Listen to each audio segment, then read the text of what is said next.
let's still talk about the English Premier League. And now we are inviting one of our guests, Zakaria there. He'll be joining us all the way from London. Thank you so much, Zakaria, for joining us on the show. Thank you so much for having me. It's a You're pleasure. welcome to the conversation. This time we want to make sense of the Premier League decision. They have acknowledged 13 video assistant referee errors this season. Now, this I would say is a notable improvement from last year's 20. They also mentioned 20 mistakes last year, but 7 cut down should be an impressive one for this year. But it is a clear system that still has room to grow, if you want to agree with me. Now, as part of efforts to streamline the video assistant referee and boost its accuracy, the league is considering new technology, including a semi-automated offside technology. And the league is committed to improving communication with fans. But with a series of major decisions still under scrutiny, how much progress has really been made in the English Premier League? And with these measures introduced by the Premier League be enough to satisfy critics? Yes, we have Zakaria here, Anani, who's going to help us make sense of it. Thank you so much once again, Zakaria. And I still have Okweoluwade Barry. So, Zakaria, let me begin with you. Now, despite these 13 video assistant referee errors this season being fewer than the 20 we saw last season, the mistake is still very, very, very significant. What do you make of the Premier League response? And do you think that the measure that they are about to take will restore faith in the system?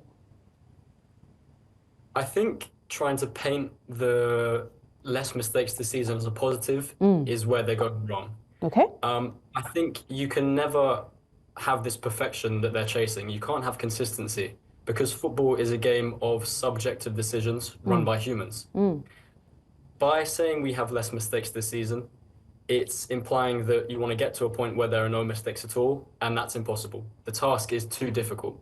So I think they're setting unrealistic expectations for themselves. Yes, we should focus on having less mistakes, but I think apart from improving the technology itself, we need to focus more on having more training for the referees, having more referees come through the system and letting fans understand decisions a bit more and having that transparency.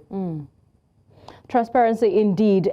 They say they want to introduce some semi-automated offside technology, and that's SAOT. Okwe, has this initiative, will it speed up decision making? Annie Slot says that the announcement of the video assistant referee is really not, it's not exciting enough for the Premier League. Okay, how crucial will this technology be to improve the video assistant referee? Do you think that it will address these key concerns that the fans are having, the delays in the offside calls? Will it even go past the demand made by Zakaria for us to have training for the referees, okay?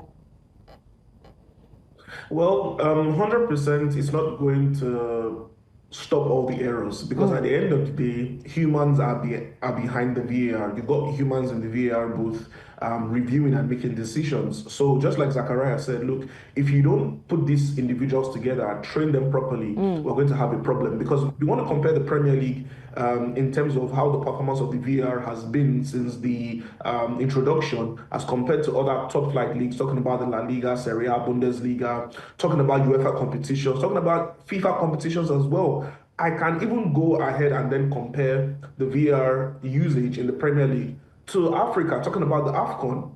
You know, every other competition, there seems to be no issues. It's seamless. The individuals make the right decisions. When the on-field referee makes a wrong decision, the main referee at the VAR corrects the on-field referee, as it should be.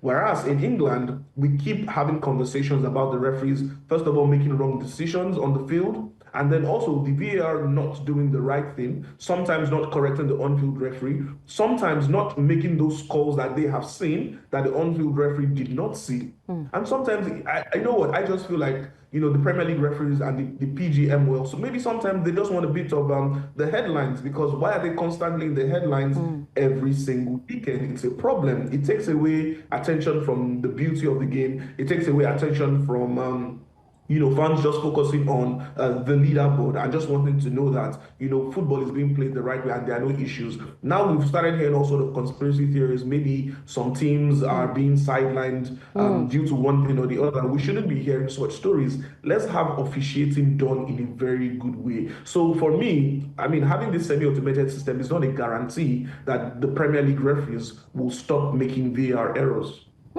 I remember that, the offside call that was made for a particular player. I'm trying to rack my head around the name of that player. And he had to, take off his boots and then say, maybe I should not wear this boot again. This boot has just put me in trouble. And that really costs, the boots, the brand for the boots there. I'm trying to remember the player right now. It's coming to my head, but not a little bit vague. Zakaria, you talked about transparency and training for the referees.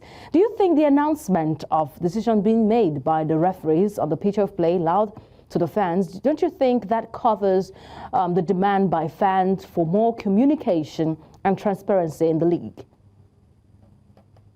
I don't think so. I think in the moment, referees aren't able to fully explain their decisions, and that's perfectly acceptable and understandable because it's a high-pressure situation. I think what would be better is a post-match interview, as they can collect their thoughts, they can really go through their decisions. And I think over time, of course, if I'm a fan of one team and the referee put a decision against me, I'm going to complain. That's football.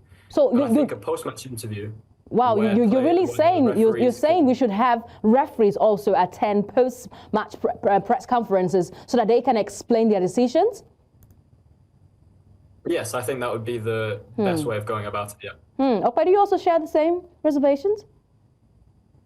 Yeah, honestly, I have to agree at this point in time because if I do try to think about referees in some other leagues, I think in the Bundesliga and the Ligue 1 as well, maybe when a decision, when a referee decides to use VAR to overturn a decision, he then has to publicly explain to the crowd why that decision was made. So maybe but would that not waste time? That would be time wasting for a game that's just 90 minutes. So that will be time. Don't you think that will be time wasting? Honestly, I do not think so. It's as simple as this. A decision is made, VAR then overturns it. All you need to do is turn on the device on your waist, speak into your microphone. Everyone in the stadium hears why you decided to change your mind. It's as simple as that, and then we keep it moving. So everybody understands why this decision has been made. Oh. All right, so if calling the referees to come for the post-match interviews is like calling for accountability when it comes to the PGMO. The Premier League has highlighted several controversial video assistant referee decisions this season. Yes, they have. At least they've been able to acknowledge 13 of them, including that disallowed goal for Nottingham Forest against in that Nottingham Forest and Southampton match. I can remember that. But Zakaria, how can the league ensure that this kind of errors are minimized? We're not saying that they disappear totally. We just say we don't want to make it consistent that we'd have to count up to 20 errors. At least we're counting 13 now. They say it's an improvement from the 20 of last season. But how can these errors be minimized? How do you think the Premier League can go about minimizing it, not getting too much for us to see in football? I don't think that consistency really exists. Why do you say so? Before, referees are humans, and the football rules that they enforce are subjective. So what's a foul for one referee isn't for another. And I think instead of trying to get every single decision perfect, instead of chasing that perfection, we need to accept that, okay, sometimes there is some variation.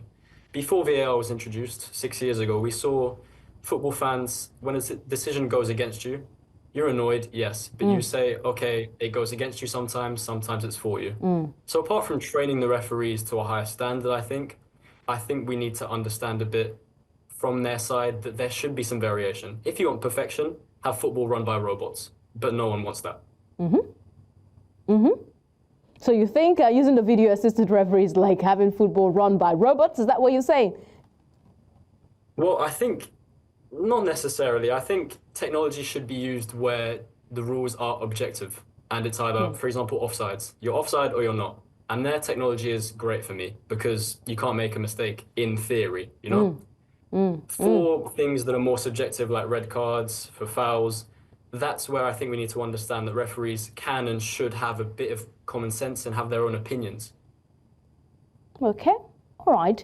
I'll be hoping that the Premier League can take those steps. We've been having a lot of conversation around what happens in the Premier League, and I'm wondering why it should be the Premier League. Yes, we've heard a lot about some from the La Liga, the Italian Serie A, the Turkish Liga, but the Premier League has become so consistent. A lot of errors being done there. We're wondering what's really happening. And this is a league that's got a body that oversees everything that happens when it comes to refereeing in the league. So you're wondering what's really happening. When do you think we can nip this in the bud, Okwe? You've talked about the fact that we've had this African Cup of Nations and we had no problem, no issues with the video assistant referee. But when it comes to the Premier League, we see a lot of issues. When do you think we're going to nip this in the bud? We will nip this in the bud when the PGMOL has no desire to be in the limelight. I think that's when it's going to be nipped in the bud. It's going to be nipped in the bud when Howard Webb and his team say that, you know what, let's stop the shenanigans and do things the right way.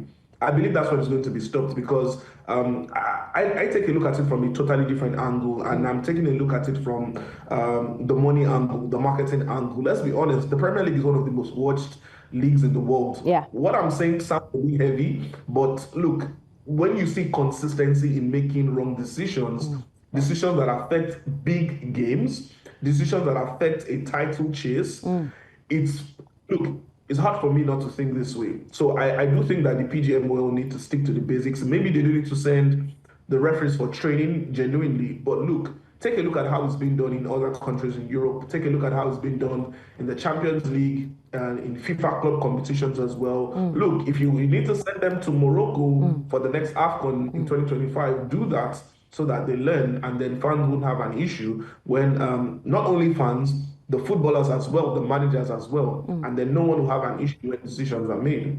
All right, we'll be hoping that they can do that, at least take a lead from other leagues that have been run well around the world. Thank you so much, Zakaria, for your thoughts on the show today. We appreciate it.